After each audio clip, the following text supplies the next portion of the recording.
बिस्मिल्लाहिर्रहमानिर्रहीम। अस्सलाम वालेकुम। उम्मीद आप सब लोग खैरियत से होंगे।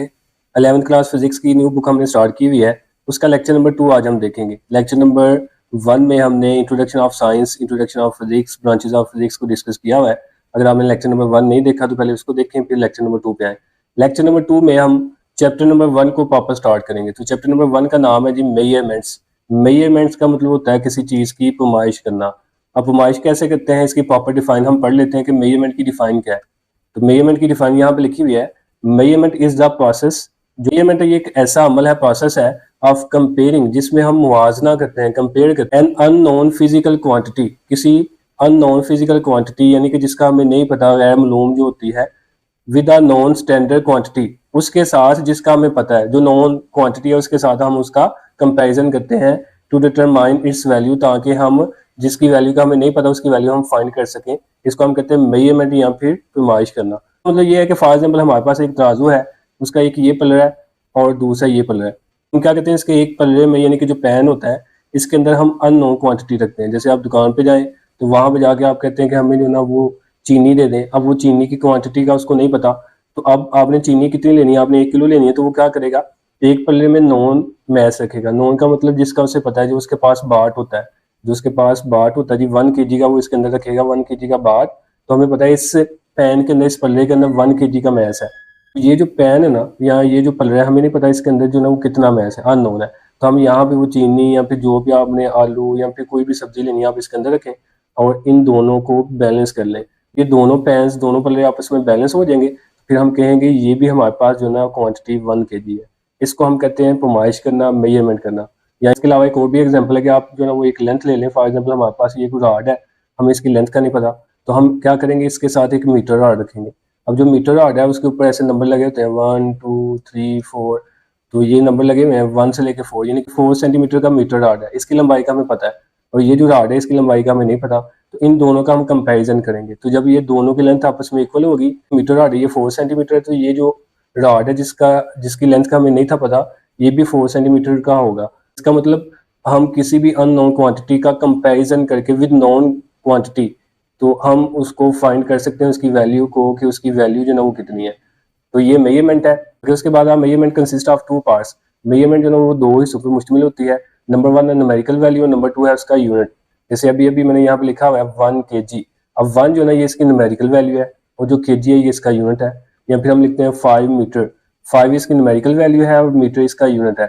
जैसे हम कहते हैं यहाँ से लाहौर का फासला कितना है, हम कहते हैं 200 किलोमीटर है। अब 200 जो ना वो इसकी न्यूमेरिकल वैल्यू है और जो किलोमीटर है वो इसका यूनिट है। तो मेजरमेंट 2 चीजों पे कंसिस्ट करती है, न्यूमेरिकल वैल्यू और यूनिट पे। उसके बाद है the measurement of a base quantity involves 2 step. अगर आपने किसी भी बेस क्वांटिटी की मेजरमेंट करनी है तो उसके बेसिक 2 स्टेप्स हैं। अब वो 2 स्टेप कौन से हैं, उसमें सबसे पहले जी selection of a standard unit, यानी कि सबसे पहले आपने किसी यूनिट की सिलेक्शन करनी है। फॉर एग्जाम्पल आपने किसी भी रॉड की जो ना लेंथ फाइंड करनी है, तो सबसे पहले आप इसके लिए कुछ स्टैंडर्ड चूज करेंगे। जैसे फीता या मीटर रॉड लेंगे। अब मीटर रॉड में या तो आप सेंटीमीटर या फिर मीटर चूज करेंगे। किलोमीटर वाला स्टैंडर्ड या यूनिट आप चूज नहीं करेंगे, उसकी वजह यह है कि इसकी लेंथ कम होगी, तो आप इसको सेंटीमीटर या मीटर में मेजर करेंगे। उसके बाद अगर आपने किसी रोड की लंबाई फाइंड करनी है तो उसके लिए हम किलोमीटर वाला स्टैंडर्ड चूज करेंगे। या फिर आपने किसी लिक्विड की मेजरमेंट करनी है तो उसके लिए हम लीटर का स्टैंडर्ड चूज करेंगे। स्टैंडर्ड मीन यूनिट है। अगर आपने इसके अलावा मैस की मेजरमेंट करनी है उसके लिए आप केजी का स्टैंडर्ड यूज करेंगे, यानी कि यूनिट यूज करेंगे। तो सबसे पहले आपने सिलेक्शन ऑफ अ स्टैंडर्ड, यानी कि किसी यूनिट को, स्टैंडर्ड को चुनना है कि आपने किस यूनिट के साथ उसकी पैमाइश करनी है। उसके बाद कंपैरिजन विद द स्टैंडर्ड, आप उसका कंपैरिजन करें उस स्टैंडर्ड के साथ। जैसे ऊपर हमने किया हुआ है कि हमने एक मीटर रॉड लिया हुआ है जिसकी लेंथ 4 सेंटीमीटर है, उसका हमने कंपैरिजन किया रॉड के साथ। तो सबसे पहले आपने स्टैंडर्ड चूज करना है, उसके बाद आपने उसका कंपैरिजन करना है। तो ये आसान से स्टेप्स हैं इसके। अब फिजिकल क्वांटिटी कौन सी होती हैं, ऑल क्वांटिटीज, वो तमाम की तमाम मकदारें, quantities that can be measured, जिनकी हम पैमाइश कर सकते हैं, एंड एक्सप्रेस्ड, और उनको जाहिर कर सकते हैं विद अ नंबर, एक नंबर के साथ, एंड अ यूनिट, और साथ उनका एक यूनिट भी होता है, और कॉल्ड फिजिकल क्वांटिटीज। इसको हम फिजिकल क्वांटिटीज या फिर तभी मकदारों का नाम देते हैं। फॉर एग्जाम्पल लेंथ है तो लेंथ की हम पैमाइश कर सकते हैं। जैसे हम बताते हैं कि फलां बंदे की लेंथ इतनी है, फलां रोड की लेंथ इतनी है, फलां रॉड की लेंथ इतनी है, तो लेंथ की हम पैमाइश कर सकते हैं। तो ये फिजिकल क्वांटिटी है। उसके बाद मैस है, इसकी भी हम पैमाइश कर सकते हैं। जैसे हम कहते हैं जी 2 kg एप्पल है। अब 2 जो ना वो नंबर है, kg उसका यूनिट है, तो ये इसकी पैमाइश हो रही है। टाइम की भी हम पैमाइश कर सकते हैं। टाइम कितना हुआ जी, 5:30 या 25 सेकंड हो गए हैं। अब ये जो ना ये मेजरमेंट है टाइम की, तो इसकी पैमाइश भी हम कर सकते हैं, ये भी एक फिजिकल क्वांटिटी है। टेम्परेचर की भी पैमाइश हम कर सकते हैं। हम बताते हैं कि आज इतने डिग्री सेल्सियस टेम्परेचर है, बता सकते हैं जी फलां गाड़ी जो ना स्पीड से जा रही है, मीटर पर सेकंड या किलोमीटर पर सेकंड, ये स्पीड का यूनिट होता है। तो इसकी भी हम पैमाइश कर सकते हैं। तो ये सारी की सारी वो क्वांटिटीज़ हैं जिनकी हम पैमाइश कर सकते हैं और इनको हम फिजिकल क्वांटिटीज़ का नाम देंगे। इसके अलावा अगर हम बात करते हैं फीलिंग की, तो फीलिंग्स की हम पैमाइश नहीं कर सकते, तो ये नॉन फिजिकल क्वांटिटीज़ होंगी। उसके अलावा अगर हम बात करते हैं ब्यूटी की, तो ब्यूटी की भी हम पैमाइश नहीं कर सकते। कभी आप ये बता सकते हैं फलां बंदा जो ना इतना खूबसूरत, इतना सोना है, तो आप उसकी पैमाइश नहीं कर सकते, तो ये भी नॉन फिजिकल क्वांटिटीज़ हैं। इसके अलावा ऊपर मैं लिख देता हूँ ये नॉन फिजिकल क्वांटिटीज़ हैं। इसके अलावा वाइस, अक्लमंद, कितने आप अक्लमंद हैं, कितने नहीं, इसकी कोई पैमाइश नहीं है। थिंकिंग, आइडियाज़, इमोशंस, सैड, या फिर इसके अलावा हैप्पीनेस, कितने सुखी हैं, कितने दुखी हैं, कितने आप खुश हैं, इनकी कोई पैमाइश नहीं होती। तो इसको हम नॉन फिजिकल क्वांटिटीज़ का नाम देंगे। तो हमारा तल्लक है फिजिकल क्वांटिटीज़ के साथ। हमने इस चैप्टर में मेजरमेंट पढ़नी है, पैमाइश करनी है, तो पैमाइश सिर्फ हम फिजिकल क्वांटिटीज़ की कर सकते हैं, तो इसलिए इसको मज़ीद हम डिस्कस करेंगे। उसके बाद फिजिकल क्वांटिटीज़ की टाइप्स हैं। टाइप्स इसकी 2 हैं, लेकिन यहाँ पे हम 3 टाइप्स इसकी डिस्कस करेंगे। सबसे पहले हमारे पास बेस क्वांटिटी। अब जो बेस क्वांटिटीज़ हैं, ये नाम से ज़ाहिर है बेस, बेस का मतलब होता है बुनियादी या बुनियाद। तो ये ऐसी मकदारें हैं जिनको हम बुनियादी मकदारें कहते हैं। और बेस वो चीज़ें होती हैं जो किसी से ड्राइव नहीं की जाती, बाकी चीज़ें इनसे मिलके बनती हैं। जैसे मैं एग्जांपल देता हूँ कि हमारे पास जो है ना वो अल्फ़ाबेटिक्स हैं इंग्लिश के, जैसे मैं यहाँ पे लिखता हूँ A B C। अब ये सारे के सारे जो ना ये बेसिक है, यानी कि इनको मिला के हम कोई वर्ड बनाते हैं।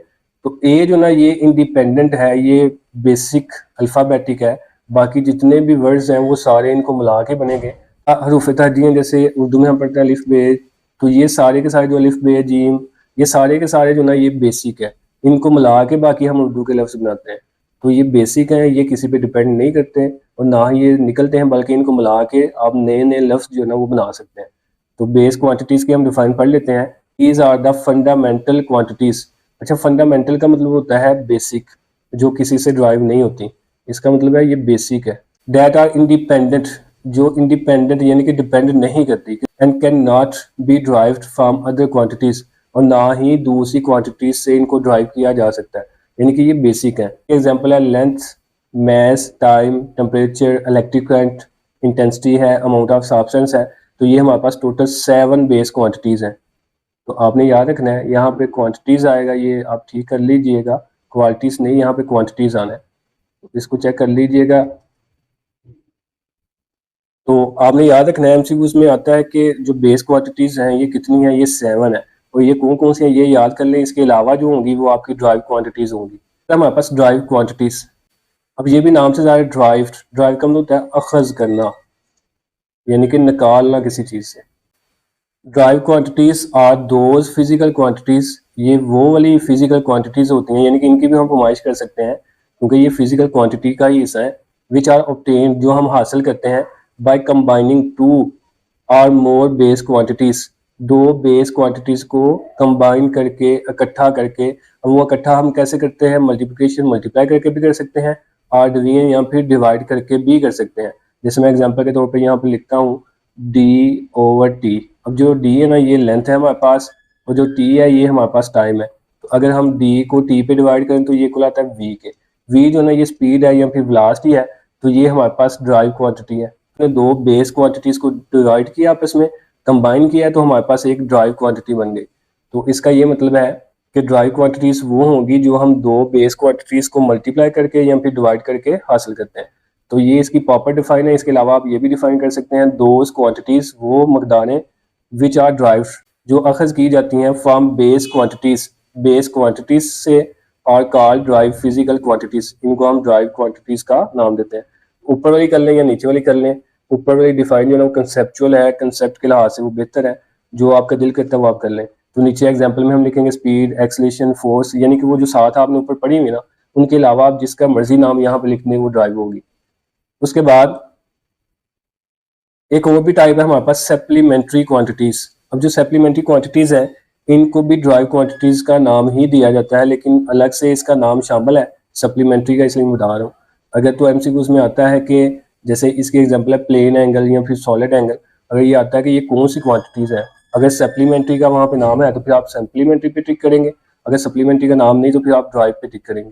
Quantities are those physical quantities, ये भी फिजिकल क्वांटिटीज हैं, विच वर नॉट बेसिक, ना तो ये बेसिक होती हैं और ड्राइव, और ना ही ये ड्राइव होती हैं। दीज क्वांटिटीज हेल्प मेजर, ये पैमाइश करने में मदद करती हैं एंगल्स की in geometry and space, geometry में और स्पेस में, यानी कि 2D और 3D चीज़ों का जब आपने एंगल फाइंड करना है, जैसे हम यहाँ पे एक सर्कल बनाते हैं तो इसमें जो एंगल है वो कितना बनता है, या हम एक स्फीयर बनाते हैं उसमें एंगल जो है वो कितना बनता है, तो उस एंगल की पैमाइश करने के लिए हम सप्लीमेंट्री क्वांटिटीज़ की मदद से करते हैं। तो सप्लीमेंट्री क्वांटिटीज़ हमारे पास सिर्फ 2 हैं। मैं बार बार कह रहा हूँ, अब इनको ड्राइव क्वांटिटीज़ का हिस्सा बना दिया गया है, लेकिन ये अलग से बुक में मेंशन था सप्लीमेंट्री क्वांटिटीज़, इसलिए ये हम पढ़े हैं। तो अब इसकी 2 टाइप्स हमारे पास, एक है प्लेन एंगल, ये क्वांटिटी है और इसका यूनिट है रेडियन। जैसे ऊपर हमने पढ़ा लेंथ एक क्वांटिटी है और इसका यूनिट था मीटर, ऐसे ही प्लेन एंगल एक क्वांटिटी है और इसका यूनिट जो है ना वो रेडियन है, और ये 2D होता है। ये 2D का मतलब इसमें सिर्फ हमारे पास कुछ सर्कल होगा, लेंथ और विड्थ होगी। और दूसरी हमारे पास सॉलिड एंगल। अब जो सॉलिड एंगल है ये भी क्वांटिटी है और इसका यूनिट जो है वो टी रेडियन है। अब 3D का ये मतलब ये 3 डायमेंशनल है। इसमें एग्जांपल आप ले सकते हैं, जैसे बलून, आपके पास कोई गुब्बारा होता है वो भी पता है सर्कुलर फॉर्म में होता है, या फुटबॉल के एग्जांपल आप ले सकते हैं, बॉल के एग्जांपल ले सकते हैं। ये सारे के सारे हमारे पास 3D हैं, जिसमें लेंथ भी होती है, विड्थ भी होती है और हाइट भी होती है। हमारे पास इंटरनेशनल सिस्टम ऑफ यूनिट्स, ऊपर हमने क्वांटिटीज को डिस्कस किया, अब हम उनके यूनिट्स को डिस्कस करेंगे। अब इंटरनेशनल सिस्टम ऑफ यूनिट्स नाम से जा रहा है इंटरनेशनल, इसका मतलब है बैनुल अक़वामी, यानी कि पूरी दुनिया में एक जैसे यूनिट होंगे, पूरी दुनिया में एक जैसे यूनिट होंगे, यानी कि एक ही यूनिट जो ना पूरी दुनिया में यूज किया जाएगा। तो यहाँ पे लिखा हुआ है इन 1960, यानी कि 1960 में ये वाले जो यूनिट्स है ये डिस्क्राइब हुए, इनकी डिफाइन की गई। एंड इंटरनेशनल कमेटी, एक बैनुल अक़वामी कमेटी एग्रीड, वो मुतफिक हुई on a set of definitions and standards to describe the physical quantities, physical quantities को डिफाइन करने में और उनके यूनिट मेंशन करने में। तो उन्होंने ये कहा, वो इस बात पे मुतफिक हुए कि आज से 1960 से जो लेंथ है इसका जो ऐसा यूनिट है वो मीटर ही होगा, और जो मैस है इसका ऐसा यूनिट किलोग्राम होगा, जो टाइम है इसका ऐसा यूनिट सेकंड, टेम्परेचर का ऐसा यूनिट जो है ना वो केल्विन होगा। इसके अलावा जो यूनिट है वो बहुत सारे हैं, जैसे लेंथ का यूनिट सेंटीमीटर है, किलोमीटर है, मिलीमीटर है, ये सारे लेंथ के यूनिट है, लेकिन ऐसा यूनिट जो ना इसका मीटर है। और सारी दुनिया में जब ये फरमाइश की जाएगी लेंथ की, वो हमेशा मीटर में की जाएगी। मैस की जब भी फरमाइश की जाएगी वो केजी किलोग्राम में की जाएगी। इसके अलावा ग्राम भी इसका यूनिट होता है। और टाइम की जब भी फरमाइश की जाएगी वो सेकंड में की जाएगी। मिनट भी टाइम का यूनिट है, लेकिन सेकंड ऐसा यूनिट है। टेम्परेचर के बहुत सारे यूनिट हैं, जैसे सेल्सियस है, इसके अलावा फ़ारेनहाइट है, तो लेकिन ऐसा यूनिट इसका भी केल्विन है। जब भी टेम्परेचर की फरमाइश की जाएगी वो केल्विन में की जाएगी। असल में 1960 से पहले जब इम्पोर्ट एक्सपोर्ट की जाती थी तो फिर हर कंट्री का अपना अपना यूनिट होता था। जब हर कंट्री का अपना अपना यूनिट होता था फिर इम्पोर्ट एक्सपोर्ट में मसला बनता था, यानी कि यहाँ से चीज़ पाकिस्तान से सऊदीया गई है तो इसका जो मैस है पाकिस्तान में हो सकता है वो कम हो, वहाँ पे जाके वो ज़्यादा हो जाए, या सऊदीया से ज़्यादा है यहाँ पे आके कम हो जाए, क्योंकि हर एक का जो यूनिट है वो डिफरेंट है। इसकी सादा सी एग्जांपल है, जैसे हम जो दूध लेने जाते हैं और आगे दूध वाला जो है ना उसने बर्तन एक रखा हुआ है और उसकी जो लेंथ है वो कुछ अपने हिसाब से उसने एडजस्ट की हुई है, लेकिन वही दूध जब घर में आके उसकी हम फरमाइश करते हैं तो हमारा जो बर्तन है उसकी लेंथ जो है ना वो ज़्यादा है। वहाँ से हम जो है ना 1 लीटर दूध लेके आए, लेकिन जब हमने घर आके वो फरमाइश की है उसकी तो वो 1 लीटर से कम आ रहा था, क्योंकि अब हमारा जो बर्तन है और जो दूध वाले का बर्तन है उसमें डिफरेंस है। तो इस चीज़ को ख़त्म करने के लिए सबका एक पैमाना, एक ही स्टैंडर्ड जो है ना वो सेट किया गया कि आज के बाद जो है ना वो हर कंट्री में एक जैसा ही यूनिट यूज़ होगा। तो ये था इंटरनेशनल सिस्टम ऑफ यूनिट्स। उसके बाद हमारे पास इसकी टाइप्स है मज़ीद, उसमें है बेस यूनिट्स। अब नाम से जा रहा है ये बुनियादी यूनिट्स है। जैसे ऊपर हमने पढ़ा हुआ है कि बेस क्वांटिटीज़, वो ऐसी क्वांटिटीज़ थी जो किसी से ड्राइव नहीं की जा सकती, किसी पे डिपेंड नहीं करती, उसको हमने बेस क्वांटिटीज़ का नाम दिया था। तो बेस यूनिट्स जो है ना वो बेस क्वांटिटी को रिप्रेजेंट करते हैं। बेस क्वांटिटी के जो यूनिट होंगे वही बेस यूनिट्स होंगे। अगर बेस क्वांटिटी जो है ना वो 7 है तो बेस यूनिट्स भी जो है ना वो 7 ही होंगे। तो 7 हमारे पास जो है ना बेस यूनिट्स होंगे। तो इसकी डिफाइन पढ़ लेते हैं। Base units are the units that represent base physical quantities. ये ऐसे यूनिट्स हैं जो बेस क्वांटिटीज को रिप्रेजेंट करते हैं। These units are defined independently. ये जो यूनिट्स हैं इनकी डिफाइन किसी पे डिपेंड नहीं करती and can not be derived from other units, और इनको हम दूसरे यूनिट से ड्राइव भी नहीं कर सकते। सेम ऊपर वही डिफाइन है जो हमने बेस क्वांटिटीज की थी, जहाँ पे क्वांटिटी है वहाँ पे आप जस्ट यूनिट्स लिख दें। उसके बाद देयर आर 7 बेस यूनिट्स, ये भी ऊपर हमने पढ़ा हुआ है, देयर आर 7 बेस क्वांटिटीज थी, वहाँ पे हम यूनिट्स लिख देंगे in the international system of units. और ये उसका एक टेबल दिया हुआ है, ये लिखी हुई है फिजिकल क्वांटिटी, ये 7 बेस क्वांटिटी लिखी हुई है, आपने इनको याद करना है। ये लिखी हुई है लेंथ, और इसका ऐसा यूनिट है मीटर, लेंथ बेस क्वांटिटी है, मीटर जो है बेस यूनिट है, और इसका जो सिंबल है वो एम है, लेंथ का सिंबल जो है ना वो एल होता है। उसके बाद मैस है, मैस का सिंबल एम होता है, और इसका जो बेस यूनिट है वो किलोग्राम है, इसका सिंबल केजी है। उसके बाद टाइम है, टाइम का सिंबल टी होता है, और इसका बेस यूनिट सेकंड, और इसका जो सिंबल है वो एस है। इलेक्ट्रिक करंट, इसका सिंबल जो है ना वो आई होता है, और इसका बेस यूनिट अम्पेयर, और अम्पेयर का जो सिंबल है वो ए है। उसके बाद थर्मोडायनेमिक टेम्परेचर, टेम्परेचर का सिंबल जो है ना वो कैपिटल टी होता है, और इसका ऐसा यूनिट बेस यूनिट जो है ना वो केल्विन है, और इसका जो सिंबल है वो के है। उसके बाद इंटेंसिटी ऑफ लाइट, इसका जो सिंबल है वो आई होता है, और इसका जो यूनिट है बेस वो कंडेला, और इसको सी डी से रिप्रेजेंट करते हैं। उसके बाद amount of substance, amount of substance को एन से रिप्रेजेंट करते हैं, और इसका जो बेस यूनिट है वो मोल, और सिंबल इसका एम ओ एल, यानी कि ई जो ना ये आपने हटा देना आगे से। तो ये हमारे पास बेस यूनिट्स और बेस क्वांटिटीज का टेबल है, यहाँ पे बेस क्वांटिटी लिखी हुई है और यहाँ पे बेस यूनिट्स लिखे हुए हैं, इसको आपने लाजमी याद करना है। उसके बाद नीचे है derived units. Derived units are those units which are obtained by combining two or more base units through multiplication or division. Same ऊपर ड्राइव क्वांटिटीज की जो डिफाइन है वही है, बस जहाँ पे क्वांटिटीज है वहाँ पे हमने यूनिट्स लिख दिया कि ड्राइव यूनिट्स ऐसे यूनिट्स होते हैं जो हम हासिल करते हैं दो बेस यूनिट्स को मल्टीप्लाई करके या फिर डिवाइड करके। जैसे हम यहाँ पे एग्जांपल लेते हैं कि डी ओवर टी वाली, तो डी जो है ना वो लेंथ थी, इसका यूनिट मीटर है, और जो टी है ये टाइम है, इसका यूनिट सेकंड है, तो मीटर ओवर सेकंड, ये मीटर पर सेकंड जो है ना ये हमारे पास ड्राइव यूनिट बन गया। मीटर और सेकंड जो है ना ये बेस यूनिट है, यानी कि दो बेस यूनिट को हमने डिवाइड किया तो हमारे पास जो है ना वो ड्राइव यूनिट आ गया, और दो बेस क्वांटिटी को डिवाइड किया तो हमारे पास बेस ड्राइव क्वांटिटी आ गई। ये भी कर सकते हैं those units which are derived from base units, वो ही ऊपर वाली डिफाइन जैसे हमने पढ़ी थी, those quantities which are derived from base quantities. तो बार बार मैं कह रहा हूँ कि आपको सारा याद करने की जरूरत नहीं, आपने बस क्वांटिटी की जगह जो है ना वो यूनिट लिख देना है। अब ड्राइव यूनिट्स की जो एग्जांपल है हमारे पास वो है जी मीटर पर सेकंड, ये वाला बेसिकली मीटर पर सेकंड इसके एग्जांपल में आएगा, लेकिन इसको हमने ड्राइव कैसे किया ये सारा तरीका का लिखा हुआ है। स्पीड जो है ना मीटर ओवर सेकंड के इक्वल होता है, स्पीड जो है ना मीटर ओवर सेकंड के इक्वल होती है, इसको मीटर पर सेकंड लिख सकते हैं। उसके बाद मीटर पर सेकंड स्क्वायर जो एक्सेलरेशन का यूनिट होता है ये भी हमारे पास ड्राइव यूनिट है। न्यूटन जो है ये भी हमारे पास ड्राइव यूनिट है। तो ये हमारे पास ड्राइव है, 7 बेस यूनिट्स के अलावा बाकी जितने भी होंगे वो ड्राइव होंगे, आपने ये याद कर लेना। अब सप्लीमेंट्री यूनिट्स, हमारे पास सप्लीमेंट्री क्वांटिटीज़ के यूनिट्स होंगे। सप्लीमेंट्री क्वांटिटीज़ हमने पढ़ी हुई हैं, 2 हैं, तो फिर सप्लीमेंट्री यूनिट्स भी हमारे पास 2 ही होंगे। Supplementary units were previously used in the SI system to represent plane and solid angles. ऊपर हम पढ़ के आए हैं प्लेन एंड सॉलिड एंगल्स जो है ये क्वांटिटीज़ हैं, और इनको रिप्रेजेंट करने के लिए जो हम यूनिट यूज़ करते हैं रेडियन और स्टी रेडियन, ये हमारे पास सप्लीमेंट्री यूनिट्स है। फिर आगे मजीद इनकी डिफाइन है, बहुत इंपॉर्टेंट है। रेडियन क्या होता है? तो रेडियन कहता है radian is the plane 2D angle है, plane 2D angle subtended at the centre of circle, जो सर्कल के सेंटर में बनता है, बाय एन आर्क, जिसकी जो आर्क है, आर्क मतलब कोस, whose length is equal to, उसकी जो लेंथ है वो इक्वल होगी to the radius of the circle, circle के रेडियस के। तो यहाँ पे बेसिकली वो कह रहा है कि फॉर एग्जाम्पल ये हमारे पास एक सर्कल है और ये इसका सेंटर है, सेंटर से अगर हम यहाँ से कोई लाइन ड्रा करते हैं, जैसे ये एक मैं लाइन ड्रा करता हूँ तो ये रेडियस है सर्कल का, इसको रेडियस कहते हैं। एक और लाइन ड्रा करें तो ये लाइन भी जो है ना ये भी सर्कल का रेडियस होगी। उसके बाद इस रेडियस से लेके ये जो रेडियस की लेंथ है, ये जो चीज़ है, इसको हम कहते हैं आर्क, आर्क मीन कोस। वो कहता है ये है कि इस आर्क की जो लेंथ है वो रेडियस की लेंथ के अगर इक्वल आए, यानी कि आर्क की जो लेंथ है वो इक्वल आनी चाहिए लेंथ ऑफ रेडियस के। अगर ये दोनों लेंथ आपस में इक्वल आ जाती हैं तो फिर ये सेंटर में जो एंगल बनेगा वो हमारे पास 1 रेडियन होगा। तो डिफाइन को फिर पढ़ लेते हैं। A radian is the plane 2D angle. 2D का मतलब यहाँ पे 2 डायमेंशन है, और 2 डायमेंशन का मतलब ये होता है जिसमें लेंथ और विड्थ होती है। बस जैसे कि हमारे पास एक पेज है, व्हाइट बोर्ड है, आसान अल्फाज में हम कह सकते हैं कि वो शेप जिसके अंदर हम किसी चीज़ को फिल नहीं कर सकते, जैसे पेज है इसके अंदर पॉइंट तो नहीं ना फिल कर सकते, व्हाइट बोर्ड के अंदर पॉइंट तो नहीं ना फिल कर सकते, ये 2 डायमेंशन है। सबटेंडेड एंगल जो है वो बनता है, सबटेंडेड का मतलब होता है बनना, एट द सेंटर, सेंटर का मतलब सेंटर में, ऑफ अ सर्कल, सर्कल के, बाय एन आर्क कोस के साथ, होज लेंथ, और उस आर्क की जो लेंथ है इज इक्वल, वो बराबर आनी चाहिए to the radius of the circle, circle के रेडियस के। तो ये इसकी डिफाइन है। उसके बाद नीचे टी रेडियन है। टी रेडियन में कहता है द सॉलिड एंगल 3D। ये हमारे पास सॉलिड एंगल है लेकिन ये 3D है। 3D का मतलब 3 डायमेंशन है।